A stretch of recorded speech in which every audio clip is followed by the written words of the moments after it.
So ito na guys, tayo po ngayon ay nagro-rodela na. Na-flooring po tayo. So itong reason kung bakit tayo ay nagro-rodela, para makikita po natin dito yung malalim na parte. Ayun po ang kadahilanan. At saka pag naglo-flooring tayo mga guys, pag hindi po natin ito gagamitin ng rodela, ay magbibitak po yung ating pong flooring. So ito yung purpose.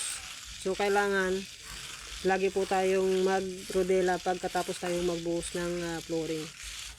Ganun din guys yung kung paano tayo magpalitada. Ganito lang din ang gagawin natin. Ayan. Hanggang sa makita po natin na kung wala na pong malalim, at kung mayroon man malalim, ay tatapalan po natin siya. Saka po natin siya ihahagod ng rodela. So ito yung mga technique ng mga mason para mapantay po natin yung mga flooring. Ayan po. Ganyan lang po yung natin gagawin. So maraming salamat sa inyo pong panonood. Paki-subscribe na po yung ating channel para tayo po yung update sa ating pong i-upload ng ating video. So malaking tulong po yun sa mga maliliit na gumagawa po ng mga ganitong mini cement construction.